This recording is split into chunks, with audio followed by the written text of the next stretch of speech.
Sudah.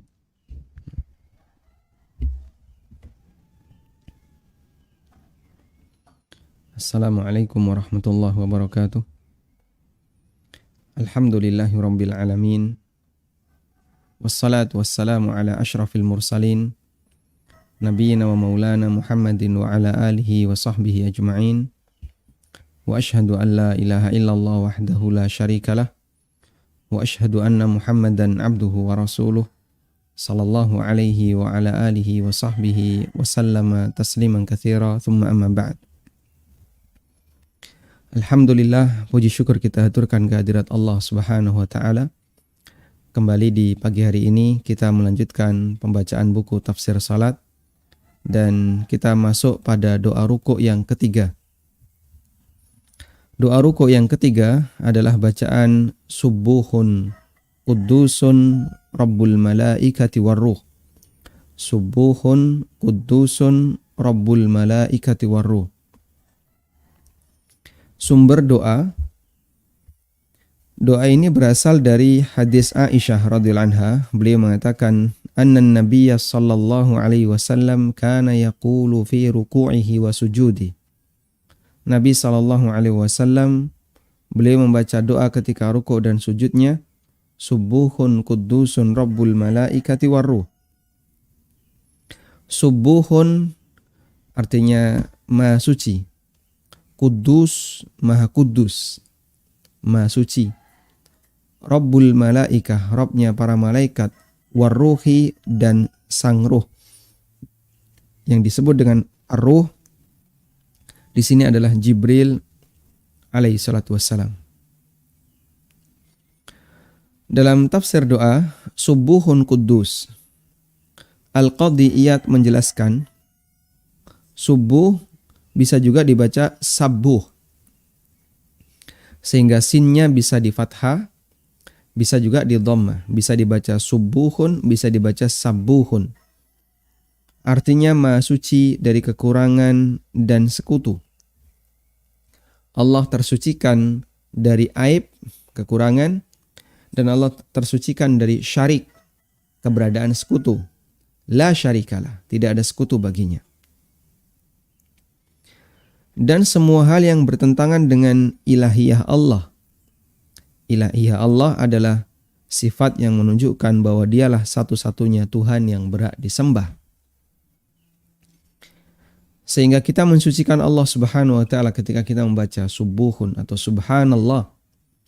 Kita mensucikan Allah dari segala bentuk kekurangan yang itu disifati oleh manusia atau sekutu yang dinyatakan oleh manusia. Ada sebagian orang yang mengatakan Allah punya anak, maha suci Allah dari hal ini. Ada yang mengatakan bahwasanya ini adalah sekutu bagi Allah, maha suci Allah dari hal ini. Ada juga yang menyebut bahwasanya si A ini mampu mengendalikan awan, mampu mengendalikan hujan sebagaimana Allah, maha suci Allah dari hal ini. Sekarang kudus bisa juga dibaca qaddus sehingga huruf qafnya di fathah. Sabuhun qaddusun rabbul malaikati warruh. Artinya maha suci dari yang tidak layak diberikan kepadanya, karena bertentangan dengan keagungan dan kesempurnaan nama dan sifatnya. Seperti keyakinan bahwa Allah memiliki anak, atau Allah zalim kepada hambanya, dan seterusnya. Tayyib. Sehingga subuh, kata Al-Qadhi Iyad, apa perbedaan antara subuh dengan kudus? Beliau, kata Qadhi Iyad rahimahullah, beliau mengatakan untuk subuh ini berkaitan dengan kesucian zat Allah. Kesucian zat Allah. Sedangkan kudus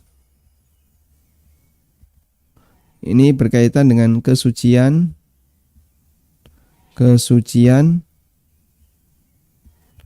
sifat, nama dan sifat Allah. Berkaitan dengan kesucian nama dan sifat Allah.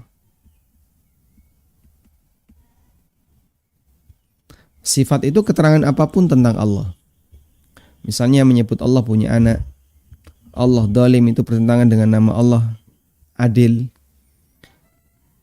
Sedangkan kesucian zat Allah itu berkaitan dengan bahwa tidak boleh menyematkan sifat yang buruk untuk Allah Ta'ala. Misalnya disebut oleh orang Yahudi Allah Ta'ala itu miskin, innallaha faqirun wa nahnu agniya.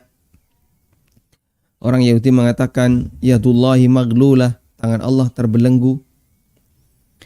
Dan bahkan di beberapa dongeng yang disampaikan oleh orang Nasrani, Allah itu kalah perang dengan sebagian nabinya. Kalah ketika berduel dengan Nabi Musa alaihissalatu wassalam. Waliyadzubillah. Subuhun kudus, maha suci Allah dari kondisi-kondisi semacam ini. Selanjutnya, kalimat Rabbul Malaikah, Rabbnya para malaikat. Al-Qurtubi menjelaskan, Rabbul Malaikati ay malikuhum wa khalikuhum wa rabbuhum ay muslihu ahwalihim. Kata Al-Qurtubi, Rabbul Malaika artinya adalah malikuhum, rajanya malaikat. Wa khalikuhum, penciptanya malaikat. Karena Rabbun artinya adalah muslihu ahwalihi, orang yang atau zat yang memperbaiki keadaan mereka. Wa rabbuhum, karena Allah adalah pengatur mereka, artinya memperbaiki keadaan mereka. Sehingga Allah Subhanahu wa taala adalah pencipta malaikat, pemilik malaikat, yang merajai malaikat, dan yang memperbaiki kondisi malaikat. Sehingga jika orang sadar malaikat yang merupakan makhluk yang sangat besar-besar, ya, yang dikatakan bahwasanya ketika sayapnya Jibril dibentangkan satu, saddal ufuk, itu bisa menutupi langit, maka Rabbnya tentu jauh lebih besar. Allahu Akbar, karena dia adalah zat yang maha besar. Kemudian Ar-Ruh, sang ruh, beliau adalah Jibril alaihissalam. Allah sebut Jibril dengan ruh dalam firman-Nya, wa innahu latanzilu rabbil alamin nazala bihir ruhul amin. Jibril disebut sebagai Ar-Ruhul Amin, ruh yang bisa memegang amanah. Jibril alaihissalatu wassalam. Ulama berbeda pendapat mengenai alasan mengapa Jibril disebut Ar-Ruh. Ada yang mengatakan karena Jibril adalah malaikat yang membawa ruh, yaitu wahyu, yang merupakan sumber kehidupan bagi batin manusia. Sebagaimana yang Allah firmankan dalam Al-Quran, wa kadzalika auhayna ilaika ruham min amrina. Wa kadzalika auhayna ilaika ruham min amrina. Ada di surat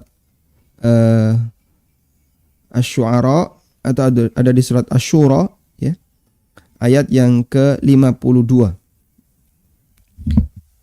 bahwa status wahyu sebagai ruh, wahyu adalah ruh. Ini ada di surat Asy-Syura ayat 52. Wa kadzalika auhayna ilaika ruham min amrina ma kunta tadri mal kitab walal iman walakin ja'alnahu nuran nahdi bihi man nasha'u min ibadina wa innaka latahdi ila siratim mustaqim. Ini pendapat yang pertama, bahwa Jibril disebut ruh karena beliau adalah malaikat yang membawa ruh, yaitu wahyu, di mana wahyu merupakan sumber kehidupan bagi manusia, bagi hatinya manusia. Dan ada yang mengatakan karena malaikat adalah alam ruhani, sehingga mereka disebut ruh. Tapi pendapat yang kedua ini berarti semua malaikat adalah ruh, karena semua malaikat masuk dalam alam rohani. Artinya alam di mana tidak nampak di dunia nyata, tapi ada dalam alam gaib. Selanjutnya kita baca doa yang keempat. Doa yang keempat, Subhanadzil jabarut wal malakut wal kibriya wal azamah. Subhanadzil jabarut wal malakut wal kibriya wal azamah. Maha suci zat yang memiliki jabarut, yang memiliki malakut, yang memiliki kibriya, kebesaran, wal azamah, dan memiliki keagungan. Bacaan ini berdasarkan hadis dari Auf bin Malik al-Ashja'i radhiyallahu anhu. Beliau menceritakan, qumtu ma'a Rasulillahi sallallahu alaihi wasallam lailatan thumma raka'a biqadri qiyamihi yaqulu fi ruku'ihi subhanadzil jabarut wal malakut wal kibriya wal azamah. Saya pernah salat malam bersama Rasulullah sallallahu alaihi wasallam, Auf bin Malik sebagai makmum, Nabi sallallahu alaihi wasallam ketika itu ngimami, dan beliau sallallahu alaihi wasallam ketika ruku lamanya seperti berdirinya. Padahal berdirinya Nabi sallallahu alaihi wasallam baca surat yang atau ayat yang sangat banyak. Berdirinya lama. Beliau membaca diulang-ulang subhanadzil jabarut wal malakut wal kibriya wal azamah. Subhanadzil jabarut wal malakut wal kibriya wal azamah. Dan dari zahir hadis ini menunjukkan bahwa ketika itu Nabi sallallahu alaihi wasallam beliau agak mengeraskan bacaannya, sehingga makmumnya Auf bin Malik yang mungkin beliau berada di depan mendengar bacaan doa Nabi sallallahu alaihi wasallam. Ini menunjukkan bahwa terkadang imam diperbolehkan mengeraskan sebagian bacaannya dalam rangka untuk ngajari makmum. Nah, sekarang kita akan lihat tafsir doa. Tafsir doa subhanadzil jabarut. Kita memahami Dzul Jabarut di sini adalah Allah Subhanahu wa taala. Dzul Jabarut adalah Allah taala. Subhanadzil jabarut. Masya Allah, ini di halaman berapa ini? Nah, lompat ya.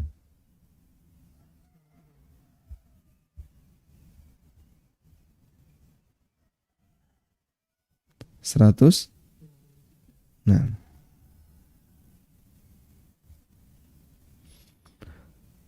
Dzul Jabarut adalah Allah Subhanahu wa taala.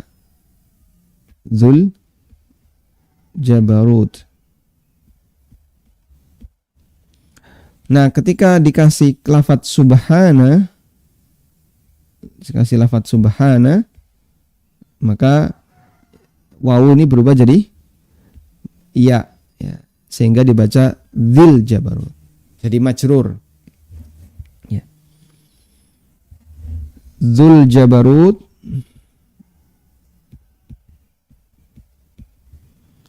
sang pemilik al-jabarut.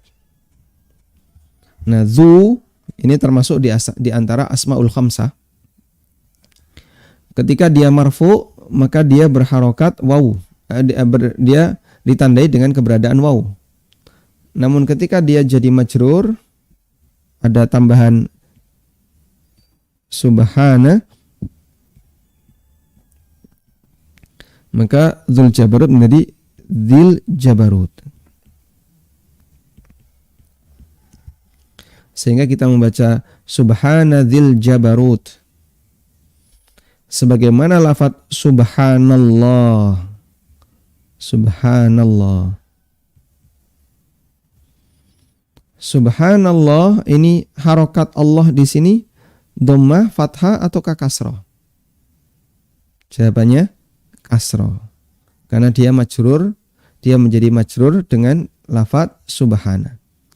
Maka dzil jabarut kenapa dikasih ya? Karena dia majrur dengan lafaz subhana. Nah. Al-jabarut dari kata ajbaro yang artinya memaksa. Dan kita membaca kalimat ini, kita membaca kata ini dalam duduk di antara dua sujud. Rabbighfirli warhamni wajburni. Di situ kita mohon kepada Allah Subhanahu wa taala al-jabru. Bisa juga diambil dari kata jabaro yang artinya menutupi. Sehingga bisa dari kata ajbaro, bisa dari kata jabaro. Makanya kita mendengar ada istilah sekte Jabariyah. Sekte Jabariyah itu karena dia meyakini bahwa siapapun hamba itu dipaksa gerakannya. Dia nggak punya pilihan. Manusia itu musayyar 100%. Sehingga dia bergerak apapun, bergerak kanan, bergerak kiri, ibarat wayang yang dikendalikan oleh dalang. Sehingga dia nggak bisa punya kehendak apapun. Karena sekte Jabariyah mengingkari kehendak para hamba. Sehingga dia melakukan apapun, ini karena Allah, ini karena Allah. Semuanya ini karena saya dikehendaki oleh Allah. Sampai dia berbuat maksiat pun alasannya seperti itu. Ujung-ujungnya dia menolak hikmah Allah. Sehingga ketika berbuat maksiat, kita tidak boleh dihukum. Loh kenapa? Engkau berbuat maksiat kok nggak boleh dihukum? Karena saya dipaksa oleh Allah untuk berbuat maksiat. Sehingga orang minum khamr, orang berzina, orang melakukan kegiatan maksiat apapun, dia keyakinan saya dipaksa oleh Allah. Saya nggak bisa menolak, saya nggak bisa menghindar. Sehingga saya tidak berhak untuk dihukum. Makanya rata-rata Jabariyah itu orang fasik, pelaku dosa besar, rata-rata. Karena dia gunakan takdir sebagai alasan untuk melakukan perbuatan maksiat. Bisa juga dari kata jabaroh. Jadi Jabariyah dari kata ajbaroh, ini artinya memaksa. Bisa juga dari kata jabaroh yang artinya menutupi. Dan kita berdoa kepada Allah Subhanahu wa taala ketika duduk di antara dua sujud, wajburni. Wajburni. Ya Allah, tutupilah aku. Maksudnya adalah tutupi kekuranganku. Para ulama menjelaskan, maka Dzul Jabarut ini memiliki dua makna. Yang pertama adalah bahwa Allah adalah zat yang maha kuasa, yang kekuasaannya mutlak sehingga tidak ada yang bisa menolak kehendaknya. Li'annahu Dzul Jabarut. Karena dia bisa memaksa siapapun sesuai dengan apa yang dia kehendaki. Bisa juga maknanya adalah dialah zat yang menutupi kekurangan para makhluknya. Karena dia yang mencukupi kebutuhan semua makhluknya. Ya. Sehingga Allah Subhanahu wa taala menutupi kekurangan A, kekurangan B, kekurangan C, baik dalam urusan dunia maupun dalam urusan akhirat. Dan kita memohon kepada Allah agar kita ditutupi oleh Allah kekurangan kita dalam lafaz doa, wajburni warfa'ni, tutupilah kekuranganku dan angkat derajatku, dan seterusnya, yang itu kita baca ketika kapan? Ketika duduk di antara dua sujud. Berikutnya al-malakut. Ibnu Athir menjelaskan, ini bukan Ibnu Katsir ya, Ibnul Athir. Beliau punya buku yang isinya adalah menjelaskan kalimat-kalimat aneh atau kalimat asing dalam hadis. Ibnul Athir menjelaskan al-malakut berasal dari kata al-mulku yang artinya kerajaan. Namun dengan ungkapan hiperbol sehingga menunjukkan makna yang sangat luas. Wal kibriya wal azamah. Al-kibriya artinya dan al-azamah. Al-kibriya adalah sifat yang mirip dengan al-azamah. Dua sifat ini sangat mirip, yang hanya boleh diberikan kepada Allah dan tidak diberikan kepada siapapun. Kata Syekhul Islam, fal-azamatu wal kibriya min khasa'isir rububiyah. Wal kibriya'u, sekarang bedanya apa antara al-kibriya dengan azamah? Al-kibriya'u a'la minal azamah. Al-kibriya lebih tinggi dibandingkan azamah. Walihada ja'alaha bimanzilatir rida. Karena itu Allah Ta'ala menjadikan al-kibriya sebagaimana ar-rida, sebagaimana pakaian atasan. Rida, Bapak Ibu bisa bayangkan orang yang memakai pakaian ihram. Lelaki yang memakai pakaian ihram itu ada bawahan. Nah, bawahan itu disebut izar. Bawahan disebut apa? Izar, sarung. Kemudian dia pakai penutup atasan untuk menutup pundak dan pundak ke bawah. Yang itu disebut rida. Orang menyebutnya sebagai selendang. Ya. Tapi kurang lebih ya seperti tadi. Kalau selendang dalam bahasa kita kan mungkin agak beda. Karena itu Allah jadikan al-azamah, al-kibriya sebagai rida. Kama ja'ala al-azamata bimanzilatil izar. Sedangkan Allah jadikan al-azamah itu seperti izar. Walihadza kana syiarus salawati wal adzan wal ad'iya huwa takbir. Karena itulah syiar dalam salat, adzan dan doa isinya adalah mengagungkan Allah. Allahu Akbar.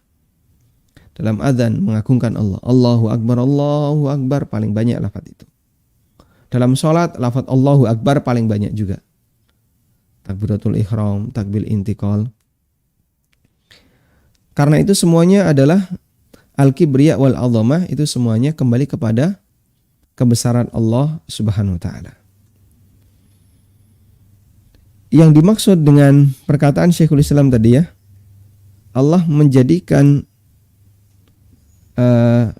al-azamah, Allah menjadikan al-azamah dan al-kibriya itu sebagai rida dan izar. Dan Allah katakan bahwasanya kibriya lebih tinggi dibandingkan izar, dibandingkan azamah. Ini ada di hadis qudsi.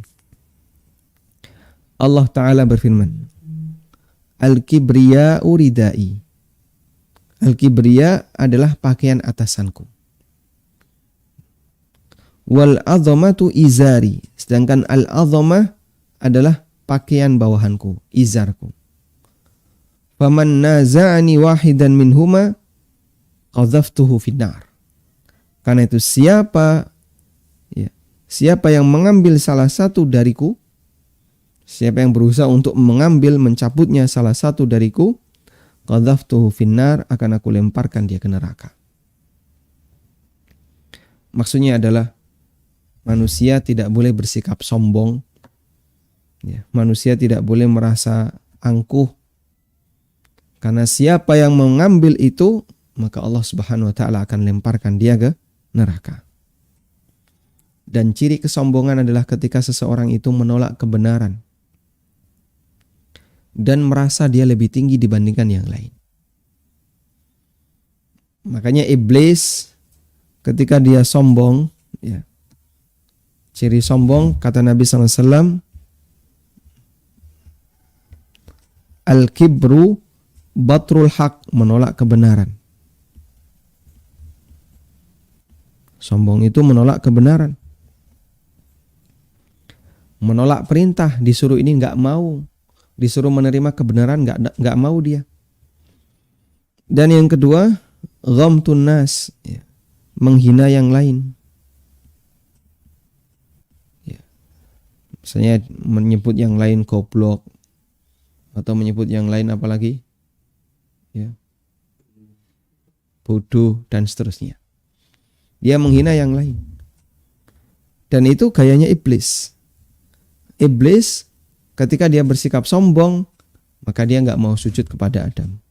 Allah katakan aba wastakbar. Aba wastakbar. Dia enggan dan dia bersikap sombong sehingga tidak mau sujud kepada Adam. Karakter orang sombong seperti itu. Dia nggak mau beribadah, nggak mau sholat, nggak mau puasa, nggak mau menerima kebenaran. Dikasih tahu dia nggak mau, aba wastakbar.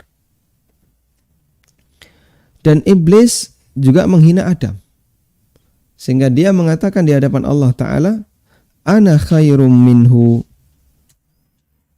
ana khairum minhu, khalaqtani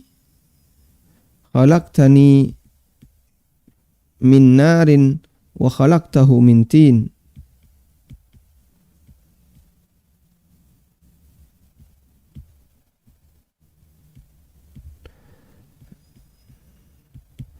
Sehingga Adam menyebut dirinya, aku lebih baik dibandingkan, iblis menyebut dirinya, aku lebih baik dibandingkan Adam.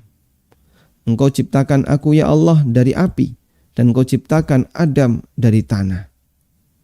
Sehingga dia menghina Adam karena berawal dari sikap sombongnya.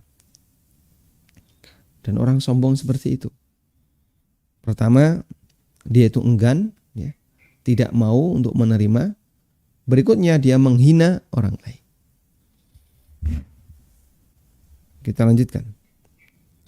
Sehingga Allah Subhanahu wa taala benci dengan yang seperti ini karena Allah Subhanahu wa taala menegaskan bahwa siapa yang mengambil kesombongan dan keagunganku, maka dia akan dilemparkan ke neraka. Dan tentu saja kita memahami bahwasanya hadis ini hadis qudsi yang kita tidak tahu hakikatnya seperti apa, tapi kita terjemahkan sesuai dengan makna tekstual. Sehingga kita terjemahkan rida sebagai rida, yaitu pakaian atasan. Izar sebagai izar, yaitu pakaian bawahan. Detailnya seperti apa, hakikat aslinya seperti apa, wallahu alam. Kita kembalikan kepada ilmu Allah Subhanahu wa taala. Kemudian berikutnya doa yang kelima. Allahumma laka raka'tu wa bika amantu wa laka aslamtu khasha'a laka sam'i wa basari wa mukhi wa idhami wa asabi. Ya Allah, hanya kepadamu aku rukuk. Wa bika amantu, dan hanya kepadamu aku beriman. Wa laka aslamtu, dan hanya kepadamu aku pasrah. Sehingga ada 3 di mana kita menyatakan pengagungan kepada Allah dengan rukuk yang kita lakukan. Allahumma laka raka'tu wa bika amantu wa laka aslamtu. Allahumma laka raka'tu wa bika amantu wa laka aslamtu. Allahumma laka raka'tu wa bika amantu wa laka aslamtu. Insyaallah kalau sering dibaca hafal ya. Khasha'a laka sam'i wa basari wa mukhi wa idhami wa asabi. Nah, coba kita lihat sekarang. Terjemahannya, Allahumma laka raka'tu, ya Allah hanya kepadamu aku rukuk. Wa bika amantu, hanya kepadamu aku beriman. Wa laka aslamtu, dan hanya kepadamu aku masuk Islam, aku pasrah. Khasya'alaka, khusyuk kepadamu, khusyuk di hadapanmu, sam'i pendengaranku, wa basari penglihatanku, wa mukhi sumsumku, wa azami tulang-tulangku, wa asabi dan pergelanganku, ruas-ruas tulang, asab. Atau di sini di urat-urat saraf ya, diterjemahkan dengan urat-urat saraf. Nah, sumber doa. Bacaan doa ini berdasarkan hadis. Bacaan ini berdasarkan hadis dari Ali bin Abi Thalib radhiyallahu anhu. Beliau menceritakan cara salat Nabi sallallahu alaihi wasallam. Dari Rasulullah sallallahu alaihi wasallam annahu kana idza qama ila shalah. Bahwa ketika beliau melakukan salat, beliau membaca wajjahtu wajhiya lilladzi fataras samawati wal ard hanifan muslima wa ma ana minal musyrikin sampai akhir doa. Wa idza raka'a, dan ketika beliau rukuk beliau mengucapkan Allahumma laka raka'tu wa bika amantu wa laka aslamtu. Dan ini zahirnya dibaca oleh Nabi sallallahu alaihi wasallam ketika beliau melaksanakan salat wajib. Karena di sini Ali tidak menceritakan apakah beliau sedang melakukan qiyam ataukah tidak. Apakah beliau melakukan qiyamul lail ataukah itu salat biasa, artinya salat wajib, dan zahirnya adalah salat wajib. Tafsir doa, Allahumma laka raka'tu wa bika amantu wa laka aslamtu. Ya Allah, hanya untukmu aku rukuk. Hanya kepadamu aku beriman dan hanya untukmu aku berserah diri.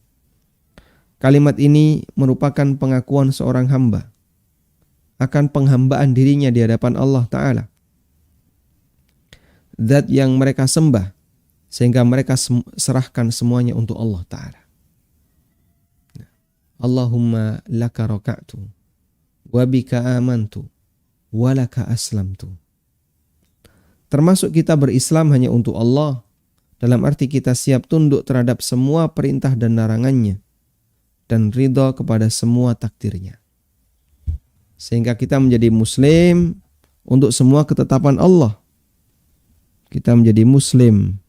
Muslim artinya orang yang berserah diri. Aslamtu, aku berserah diri. Berserah diri dalam hal apa? Pertama, ya, kita berserah diri kepada Allah Subhanahu wa Ta'ala dalam hal syariatnya. Karena itu ketetapan Allah. Yang kedua, kita berserah diri kepada Allah Subhanahu wa Ta'ala dalam hal apa? Takdirnya. Karena itu juga ketetapan Allah. Berserah diri dalam masalah syariat adalah berusaha untuk mengamalkan syariat itu.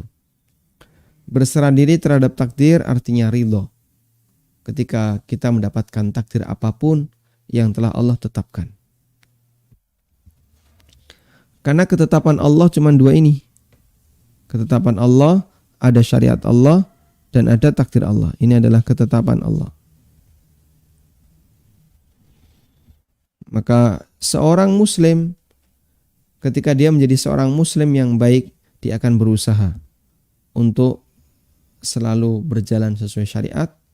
Dia akan berusaha memaksakan hatinya agar selalu tunduk dan mau menerima takdir Allah Subhanahu wa Ta'ala. Khasya'a laka sam'i wa basari wa mukhi wa idhami. Pendengaranku, penglihatanku, sumsumku, tulangku, dan urat sarafku semuanya tunduk kepadamu. Bersikap khusyuk artinya tunduk dan merendah. Khasya'a.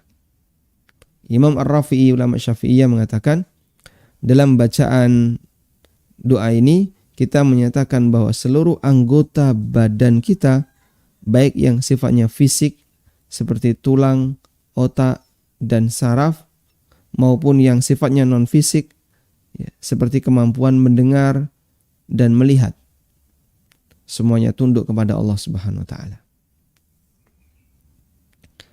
Sehingga kita tunduk di hadapan Allah dengan organ fisik yang utama dalam tubuh.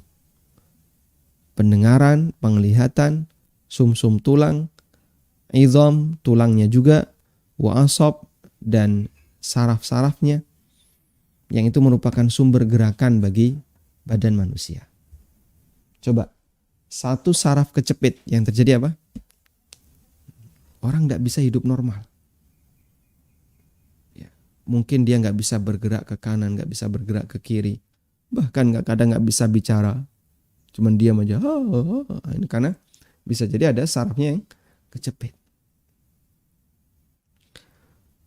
Sumsum tulang misalnya dicabut, hilang, sehingga tulangnya nggak ada isinya. Wallahu alam, apa yang akan terjadi? Bisa jadi orang jadi lumpuh. Pendengaran dan penglihatan yang itu merupakan sumber manusia bisa dapat ilmu. Anda bisa mendapatkan ilmu karena membaca. Penglihatan yang berfungsi. Anda juga bisa mendapatkan ilmu karena mendengar. Dan pendengaran biasanya lebih maksimal dibandingkan penglihatan. Makanya barangkali bisa dijadikan sebagai alat bantu untuk belajar ya. Bapak Ibu kalau susah menghafal dengan cara membaca, silahkan direkam. Saya yakin semuanya punya HP ya. Baik. Ini doa-doa silahkan Anda rekam, kemudian Anda baca di rekaman. Sudah? Setelah itu silahkan diputar. Ya, sebelum tidur didengerin, bangun tidur didengerin. Nanti lambat laun akan hafal dengan sendirinya kalau Anda ingin menghafal dengan pendengaran. Baik. Wa mukhi wa idhami wa asabi. Di sini menyebutkan otak atau sumsum dan tulang serta saraf. Menurut penjelasan Badruddin Al-Aini, disebutkan 3 jenis ini karena merupakan unsur tubuh yang paling dalam. Sumsum, kemudian tulang, kemudian saraf. Itu adalah urutan unsur tubuh dari yang paling dalam. Yang paling dalam apa? Sumsum tulang. Luarnya adalah penutup tulang. Luarnya tadi, di luar lagi ada saraf. Ini dokter lebih paham ya. Baik. Selanjutnya ada catatan. Kenapa ruku dan sujud selalu isinya tasbih? Hampir semua doa ruku dan sujud ya, isinya nanti tasbih. Subhana rabbiyal azim. Kalau sujud subhana rabbiyal a'la. Kemudian subhanakallahumma rabbana wa bihamdika Allahumma gfirli. Subuhun kudusun rabbul malaikati warruh. Kemudian apa lagi? Subhanadzil jabarut wal malakut wal kibriya wal azama. Kemudian apa lagi? Allahumma laka raka'tu wa bika amantu wa laka aslamtu. Khasha'alaka sam'i wa basari wa mukhi wa idhami wa asabi. Dan itu rata-rata adalah bentuk mensucikan Allah Subhanahu wa taala. Ketika rukuk dan sujud, kita diajarkan untuk banyak membaca tasbih. Subhana rabbiyal azim, subhana rabbiyal a'la, subuhun quddus, subhanakallahumma rabbana, subhanadzil jabarut. Mensucikan nama Allah Ta'ala. Dan ketika bangkit kita bertakbir Allahu Akbar. Syekhul Islam menjelaskan hikmahnya. Anna tasbiha qad khussa bihi halul inkhifad kama khussa halul irtifa' bit takbir. Fadzakkara al-'abda fi halil inkhifadihi wa dhullihi ma yattasifu bihi Rabb muqabila dzalika. Bahwa tasbih secara khusus banyak dibaca ketika turun, ketika posisi turun. Sementara ketika naik lebih banyak bertakbir. Maka orang yang sedang sholat saat turun di posisi lebih rendah, ruku, kemudian sujud, itu kenapa banyak membaca takbir? Fadzakkara al-'abda fi hali inkhifadhihi. Maka Allah ingatkan sang hamba ketika sedang turun dan di posisi rendah untuk Allah dengan sifat yang berkebalikan dengan keadaan hamba. Fa yaqulu fi sujudi subhana rabbiyal a'la wa fi ruku'i subhana rabbiyal azim. Sehingga ketika sujud dia membaca subhana rabbiyal a'la dan ketika ruku' dia membaca subhana rabbiyal azim. Agar lebih maksimal dalam menghambakan diri kepada Allah Subhanahu wa taala. Sehingga sang hamba banyak mensucikan Allah ketika menunduk dan di posisi merendah. Ya, misalnya pada posisi sujud. Anggota badan yang paling mulia pada diri kita apa? Muka, wajah ini. Tapi kita taruh sejajar dengan kaki. Lalu di saat itu kita mengagungkan Allah. Subhana rabbiyal a'la. Rukuk juga demikian. Ya. Sehingga kepala kita nanti ketika rukuk sejajar dengan punggung, sejajar dengan panggul manusia. Padahal dia berada di atas aslinya. Tapi dia menunduk. Maka dia mensucikan Allah Subhanahu wa taala dan mengagungkannya. Subhana rabbiyal azim, subuhun quddus dan seterusnya. Itu hikmah kenapa ketika rukuk dan sujud kita banyak diajarkan untuk mensucikan nama Allah Subhanahu wa taala. Wallahu taala alam. Demikian yang bisa kita sampaikan sebagai muqaddimah. Wa sallallahu ala nabiyyina Muhammadin wa ala alihi wa sahbihi wa sallam. Wa akhiru da'wana alhamdulillahi rabbil alamin. Donasi pembangunan Madinah Islamic Primary School Unit Kerajaan Yayasan Amal Abadi Indonesia yang dibina oleh Ustadz Aminur Bait STBA Hafizahullah saat ini tengah membangun gedung sekolah dasar Tahfizul Quran Madinah Islamic Primary School atau STTQ MIPS unit Kerajaan.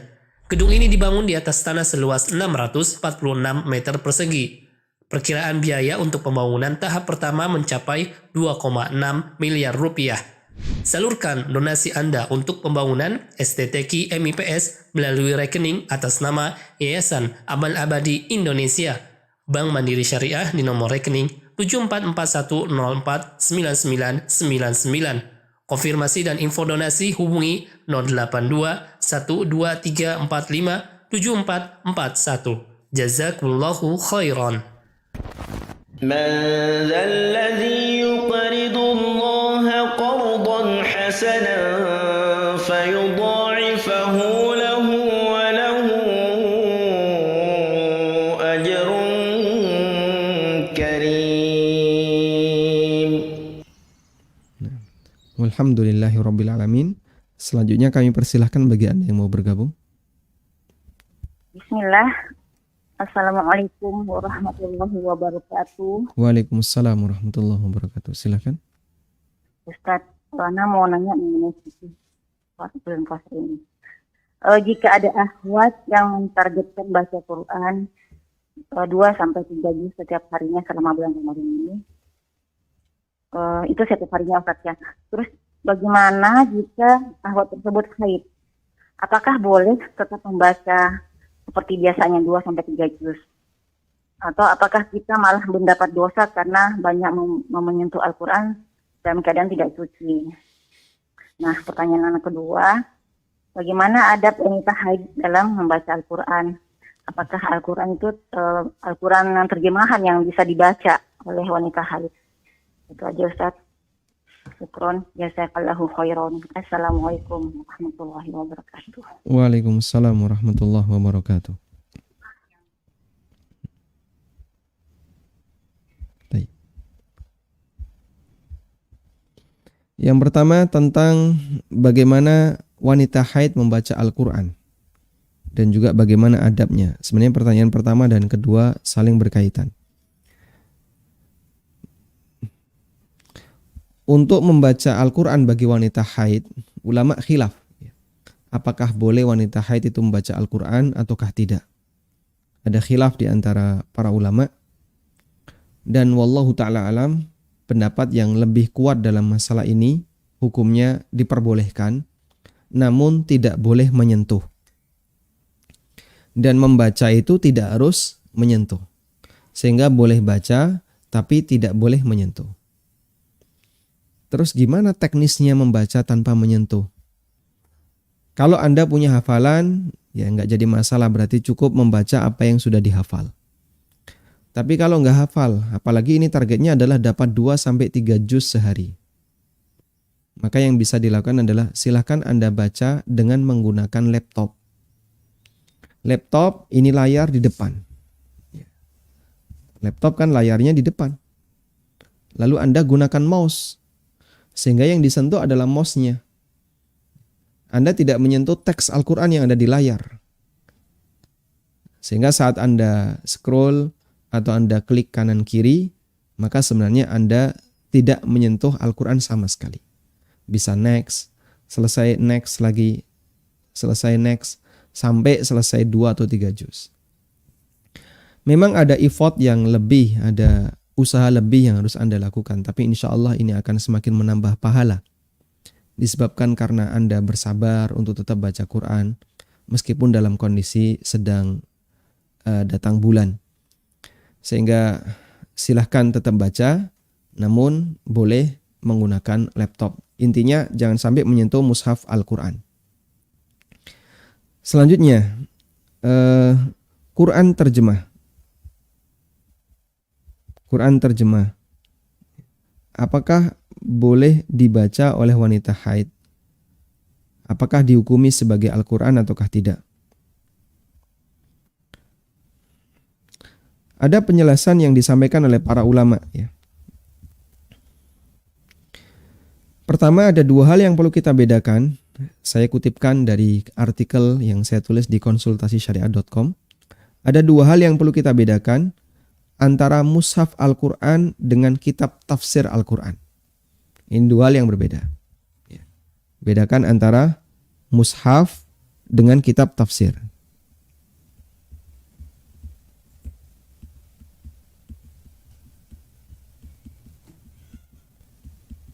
Nah, bedakan dua hal ini ya. Kitab tafsir Al-Quran adalah kitab yang berisi penjelasan tentang makna Al-Quran. Kandungannya baik secara bahasa Arab maupun pendekatan yang lain, dan umumnya juga dicantumkan ayat Al-Quran. Ya. Dan jumhur ulama mengatakan bahwa orang yang sedang hadas diperbolehkan untuk menyentuh buku tafsir. Dalam ensiklopedia fikih dinyatakan, yajuzu inda jumhuril fuqaha'i lil muhdits massu kutubit tafsir wa in kana fiha ayatun minal Qur'an wa hamluha wal mutala'atu fiha wa in kana junuban. Jumhur ulama mengatakan boleh bagi orang yang sedang hadas untuk menyentuh kitab-kitab tafsir meskipun di sana ada ayat-ayat Al-Qur'an, boleh membawanya, boleh mempelajarinya. Wa in kana junuban, bahkan meskipun dia sedang dalam kondisi junub. Qalu, mereka mengatakan, li'annal maqsuda minat tafsir ma'anil Qur'an la tilawatihi wala tajri alaihi ahkamul Qur'an. Karena tujuan keberadaan kitab tafsir itu adalah menjelaskan tentang makna Quran, bukan kitab untuk tilawah Quran. Ya. Fala tajri alaihi ahkamul Quran, sehingga tidak berlaku hukum Al-Quran. Kemudian diberikan rincian.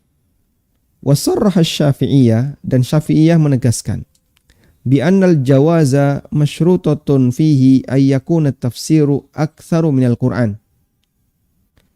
Bahwasanya bolehnya orang yang berhadas itu membawa kitab tafsir dengan syarat tafsirnya itu lebih dominan dibandingkan Qur'annya. Tafsir lebih dominan dibandingkan teks Qur'annya. Nah. Li'adamil ikhlali bita'dhimihi hina idzin. Sehingga tidak lagi disebut menyepelekan kemuliaan Al-Quran ketika itu. Karena dia dalam kondisi hadas, dia dalam kondisi haid atau dalam kondisi junub.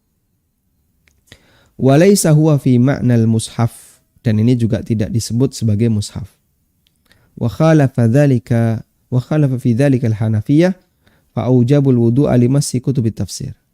Yang berbeda dengan ini adalah Hanafiyah, mereka mewajibkan untuk wudu bagi yang mau menyentuh kitab tafsir. Namun pendapat yang lebih kuat adalah pendapat Syafi'iyah tadi. Sehingga dari sini kita bisa memberikan kesimpulan bahwa berstatus sebagai kitab tafsir itu jika tulisan selain Al-Quran itu berarti penjelasannya, tafsirnya ini dominan. Dia lebih dominan dibandingkan tulisan Qur'annya. Nah, dominan dari sisi volume, dari sisi ukuran volume. Sehingga misalnya ada kitab terjemah atau Quran terjemah,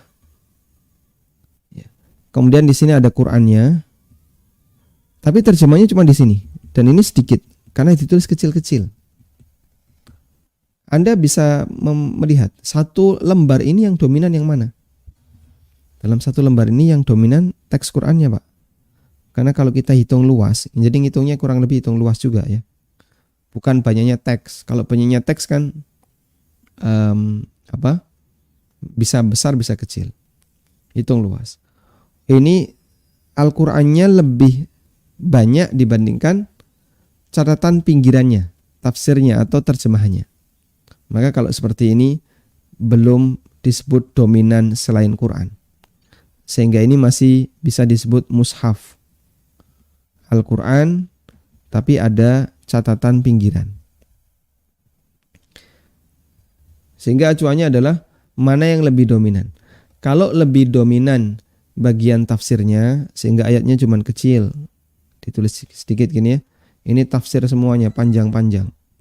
Dan banyak juga muqaddimah tafsirnya.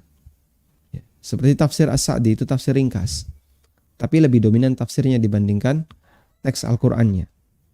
Maka bisa disebut sebagai kitab tafsir, sehingga karena disebut kitab tafsir, orang yang dalam kondisi hadas besar boleh menyentuhnya. Ya. Kemudian ada keterangan Imam Ibnu Utsaimin rahimahullah.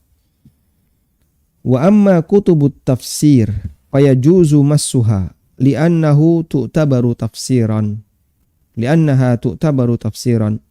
wal ayatul lati fiha aqal minat tafsir. Untuk kitab tafsir maka boleh disentuh karena ini terhitung sebagai kitab tafsir dan bukan Al-Qur'an. Sementara ayat yang ada di sana lebih sedikit dibandingkan tafsir yang ada di sana. Ayatnya lebih sedikit dibandingkan tafsirnya. Wa yustadallu lihada, dalilnya kenapa ini tidak dihukumi Quran. Dalilnya adalah surat Nabi SAW yang dikirim ke raja-raja kafir. Padahal di situ beliau mengutip Al-Quran. Fadalla hadza ala anna al-hukma lil aghlab wal aksar. Nabi SAW mengirim surat ya ke raja-raja kafir, Heraklius, kemudian Kisra, raja Persia, kemudian Muqawqis, penguasa Mesir, dan raja-raja yang lainnya. Dan di situ beliau isi ajakan ya. Bismillahirrahmanirrahim. Min Muhammad Rasulillah ila Kaisar Adhimir Rum. Kemudian beliau sampaikan ya, masuklah ke dalam Islam maka kamu akan selamat, dan jika tidak maka kamu akan menanggung dosa Arisiyun ya. Arisiyun artinya orang-orang Nasrani, dan nanti kamu akan seperti ini. Lalu beliau mengutip firman Allah Ta'ala ya. Qul ta'alau, katakanlah ya Muhammad, mari kita ila kalimatin sawain. Mari kita bersama-sama kepada satu kalimat. Dan yang dibaca oleh Nabi SAW ada kalimatin sawain bainana. Ada di surat Ali Imran ayat 64. Qul ya ahlal kitabi ta'alau ila kalimatin sawain bainana wa bainakum. Ada di Ali Imran ayat 64. Di Ali Imran ayat 64, Nabi SAW memberikan ajakan, wahai ahli kitab, ta'alau ila kalimatin sawa. Mari kita sepakat pada satu kalimat yang sama. Bainana wa bainakum, antara kami dengan kalian. Allah na'budu illallah wa la nusyrika bi syai'a. Ya. Agar kita beribadah kepada Allah semata dan tidak menyekutukan Allah dengan sesuatu apapun. Dan itu kutipan ayat Al-Quran dalam sebuah surat yang akan dikirim kepada orang kafir. Padahal Nabi SAW melarang Muslim untuk membawa Quran ke negeri kafir. Karena dikhawatirkan Quran itu akan dilecehkan oleh mereka, ya. Kemudian dihinakan kalamullah. Maka sebagai bentuk penghormatan gak boleh membawa Quran ke negeri kafir. Tapi kalau mengirim surat yang di situ berisi kutipan ayat Al-Quran, boleh. Dan itu yang dilakukan oleh Rasulullah SAW. Maka ini dalil bahwasanya surat ini bukan Al-Quran. Karena teks suratnya lebih banyak dibandingkan ayat Al-Quran. Wallahu a'lam. Nah. Baik, silakan. Ya, Assalamualaikum. Waalaikumsalam warahmatullahi. Ustaz, saya pernah salah dalam sholat, tapi saya sahwi. Bagaimana hukumnya? Mohon maaf Ibu, putus-putus sebelum suzahwi. Ya, saya pernah salah sholat. Salah. Nggih. Bentuk salahnya apa, Bu? Tapi saya lupa sahwi. Lupa sujud sahwi. Nggih. Dan yang kedua, kemarin makmum mendahului imam itu batal sholatnya. Kalau seandainya mendahului satu rakaat itu bagaimana Ustaz hukumnya? Mendahului satu rakaat, maksudnya bagaimana? dari 4 rakaat seandainya sholat zuhur 1 rakaat dului, apakah itu tetap batal semuanya? Kemudian yang ketiga, Ustadz kemarin ya, ini tuh yang nanya zakat kemarin yang kakak saya pinjam uang. Kalau seandainya kakak saya bulan depan Mei itu membayar angsuran pertama 2 juta dari 66 juta, apakah saya langsung membayar zakat dari 80 juta yang tambah saya tambah atau harus saya tunggu 1 tahun, Ustaz? Ya, terima kasih. Assalamualaikum warahmatullahi wabarakatuh. Waalaikumsalam warahmatullahi wabarakatuh. Baik. Baik, tentang rincian lupa sujud sahwi, ini ada di web konsultasi syariah, saya bacakan rinciannya ya. Bagi orang yang memiliki kewajiban sujud sahwi, karena dia melakukan hal yang lupa dalam sholat atau kesalahan dalam sholat, maka rinciannya sebagai berikut. Yang pertama, jika kewajiban sujud sahwi dilakukan sebelum salam, maka kewajibannya gugur. Sebagaimana keterangan Ibnul Mundhir dan Ishaq bin Rahuyah, bahwa terdapat kesepakatan ulama dari kalangan tabi'in, tidak ada kewajiban bagi orang yang lupa sujud sahwi untuk melakukan sujud sahwi. Yang kedua, jika kewajiban sujud sahwi dilakukan setelah salam dan baru teringat beberapa saat setelah salam, maka tetap disyariatkan untuk sujud sahwi meskipun sempat diselingi dengan dialog atau bahkan meskipun wudunya sudah batal.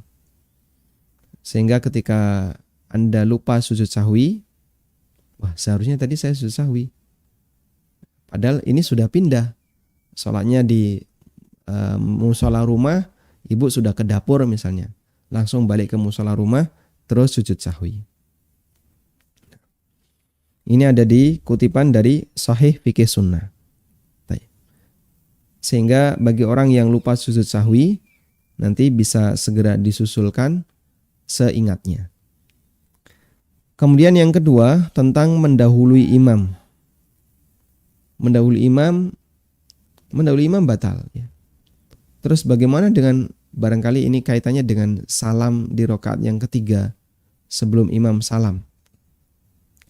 Apakah ini masuk dalam kategori mendahului imam yang terlarang?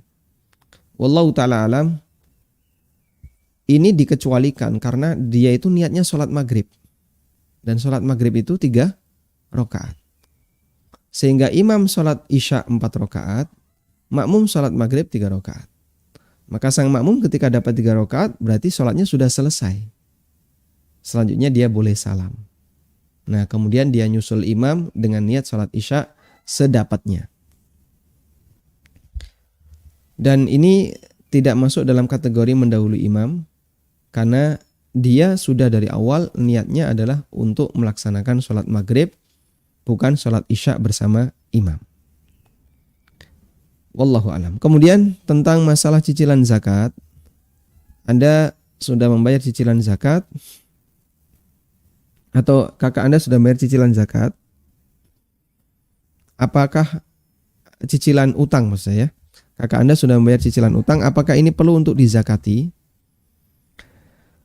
Piutang yang sudah dibayarkan, apakah itu dizakati? Ulama berbeda pendapat. Jika piutang itu nilainya 1 nisab, atau jika digabung dengan harta Anda yang lain nilainya 1 nisab. Sehingga misalnya posisi ibu sudah memiliki saldo senilai 70 juta. Nisabnya kan 80 juta, anggap nisab 80 juta.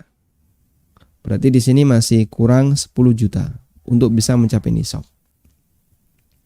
Tapi Anda punya piutang senilai 20 juta di tempat kakak.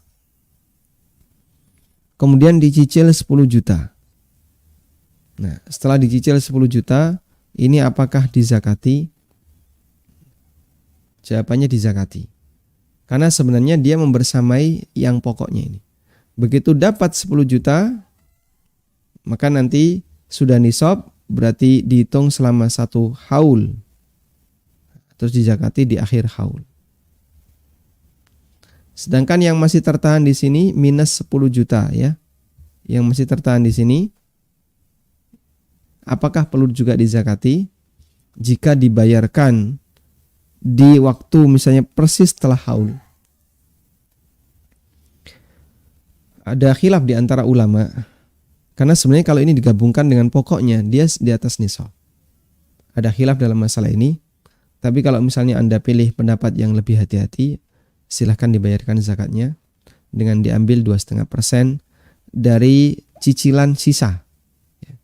Misalnya kalau nyicil cuma 5 juta, ya 2,5% dari 5 juta. Wallahu a'lam.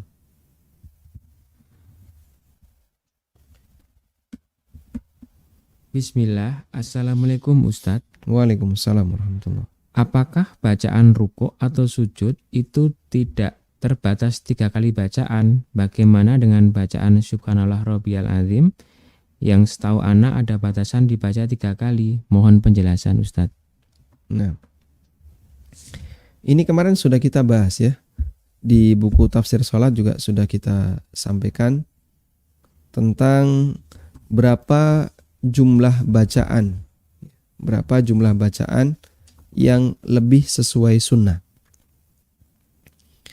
Kesimpulannya ya, Anda ini saya bahas di mana? Di setelah tumaknina.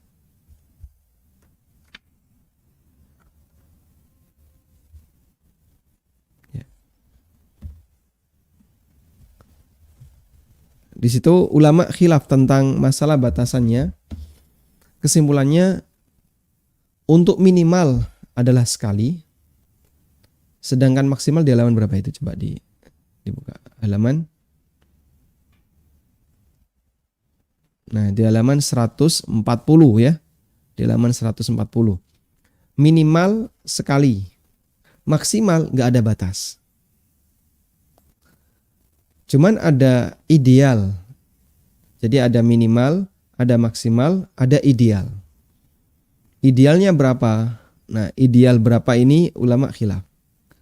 Kalau menurut keterangan Hasan Al-Basri rahimahullah, idealnya ideal tingkat bawah 3, ideal atasnya 5, ideal atasnya lagi 7. Dan dulu Umar bin Abdul Aziz beliau membaca 10. Boleh nggak lebih dari itu? Silahkan. Tapi Al-Qadhi Abu Ya'la mengatakan, kalau sholat sendirian bebas, terserah. Tapi kalau jadi imam, yang penting jangan sampai jangan sampai memberatkan bagi makmum. Sedangkan kalau sholat sendirian, intinya adalah jangan sampai orang itu lupa statusnya. Sehingga ketika sujud, saking lamanya sampai lupa, ini tadi sujud keberapa ya? Kok saya sujud nggak bangun-bangun? Karena saking lamanya. Sehingga kesimpulannya tidak ada istilah batas maksimal 3. Batas maksimalnya itu nggak ada batas. Cuman kalau bagi imam, jangan sampai memberatkan makmum. Kalau orang yang sholat sendirian, yang penting jangan sampai membuat dia lupa kalau dia sebenarnya sedang sholat di posisi tertentu. Karena kalau terlalu lama jadinya dia lupa. Wallahu a'lam. Assalamualaikum Ustadz. Waalaikumsalam warahmatullahi. Bagaimana contoh manusia memberikan sifat al-kibriyah wal azomah kepada selain Allah Azza wa Jalla? Misal manusia ke manusia lainnya Ustadz. Mohon penjelasan. Tayyib. Bersikap sombong itu bisa di hadapan syariat dan bisa di hadapan manusia yang lain. Sombong di hadapan syariat adalah tidak mau menerima kebenaran. Sebagaimana sabda Nabi SAW, al-kibru batrul haq. Ada orang yang sedang makan di dekat Nabi SAW. Dia pakai tangan kiri ketika makan. Lalu diingatkan oleh Nabi SAW. Pakai tangan kanan pak, nggak boleh pakai tangan kiri. Terus dia komentar, nggak bisa nggak bisa. Saya nggak bisa pakai tangan kanan. Mas tata'ta, las tata'ta. Kamu nggak bisa? Oh benar nggak bisa. Akhirnya tangan kanannya itu lumpuh. Lalu kata Nabi SAW, ma mana'aka ilal kibr. Tidak ada yang membuat kamu seperti ini kecuali karena masalah sombong. Karena sifat sombong. Sehingga kesombongan dia itu menyebabkan dia nggak mau nurut. Coba kalau dia tadi disuruh makan tangan kanan, langsung tangan kanan, selesai urusan. Tapi dia nggak mau, didoakan keburukan oleh Nabi SAW. Akhirnya dia nggak mampu untuk mengangkat tangan kanannya. Langsung lumpuh tangan kanannya. Ma mana'aka ilal kibr. Tidak ada yang menghalangimu kecuali karena sombong. Ada sebagian orang misalnya yang dia melakukan kesalahan. Kemudian diingatkan, Mas ini keliru, yang benar kayak gini. Tapi saya nggak bisa kayak gitu. Belum nyoba dia, belum berlatih untuk itu, sudah ngomong nggak bisa. Alasannya cuma males, terus dia menyombongkan diri. Nah itu bisa jadi membuat dia itu nggak mampu untuk melakukannya sama sekali. Dan itulah sikap sombong. Orang ini tidak menghina Nabi SAW. Dia tidak mencela Rasulullah SAW. Tapi dia merasa atau dia menolak ajaran itu, meskipun itu bagian dari sunnah ya, sunnah ketika makan. Dia nggak mau melakukannya karena penyakit sombong. Dan banyak orang kayak gitu. Makanya hati-hati, menolak satu kebenaran itu bisa jadi berangkat dari kesombongan. Sehingga ketika kita mendapatkan nasihat dari orang lain, kalau memang nasihat itu benar, jangan dibantah, jangan ditolak. Terima apa adanya. Termasuk juga ketika di hadapan Al-Quran dan Sunnah. Jadilah orang yang tunduk dan khusyuk. Karena ini dalil. Kita wajib untuk menghormatinya. Ada seorang ulama kibar ahli hadis ya, Atha bin Abi Rabah. Beliau ulama tabi'in, muridnya Ibnu Abbas radhiyallahu anhu. Pernah satu ketika ada anak remaja usia SMP datang kepada Atha dan menyampaikan, akan aku sampaikan kepada Anda sebuah hadis. Kemudian Atha mendengarkan. Ketika beliau mendengarkan itu mendengarkan sambil nunduk. Didengarkan dengan seksama. Kemudian selesai mendengarkan, remaja itu pergi. Atau mengatakan, remaja ini menyampaikan hadis kepadaku dengan satu hadis yang aku sudah mendengarnya sebelum anak ini lahir. Saya sudah punya hadis itu sebelum anak ini lahir. Sehingga dia nggak merasa kemudian, saya sudah tahu. Saya sudah dengar hadis ini sebelum kamu lahir. Beliau tidak mengatakan demikian. Tapi menghormati sabda Nabi SAW yang sedang dibacakan. Meskipun beliau sudah mengetahui hal itu. Tapi nggak sombong. Sehingga sabar mendengarkan itu Masya Allah ya. Salah satu di antara kelebihan. Banyak orang yang nggak punya sifat seperti ini. Ada orang mau bicara sebentar, sudah diselai, sudah dipotong, sudah diputus. Nanti dulu, dengerin dulu orang ini bicara. Makanya kerendahan hati itu akan memunculkan banyak sekali sifat-sifat terpuji. Seperti diantaranya adalah mau taat kepada aturan, mau tunduk kepada aturan. Dalam bahasa hukum sehari-hari saja, kadang orang pakai komentar sombong. Saya pernah mendengar video ya, ada orang ditangkap oleh aparat. Ada videonya ya. Ada orang ditangkap oleh aparat karena dia melakukan pelanggaran. Tapi dia ngeyel, dia nggak mau, nggak terima. Aparat kepolisian bilang, Pak jangan sombong, ini hukum. Itu hukum manusia. Apalagi hukum Allah Subhanahu Wa Taala. Makanya ketika ada orang yang berhadapan dengan hukum Allah, dia nggak mau nerima, layak juga disebut sombong. Sebagaimana orang ketika tidak mau menerima hukum negara, dia bisa disebut sombong. Karena tidak menerima kebenaran adalah bagian dari bentuk kesombongan. Wallahu ta'ala alam, demikian yang bisa kita bahas, semoga bermanfaat. Wassallallahu ala nabiyyina Muhammadin wa ala alihi wa sahbihi wa sallam. Wa akhiru da'wan anilhamdulillahi rabbil alamin. Wassalamualaikum warahmatullahi wabarakatuh.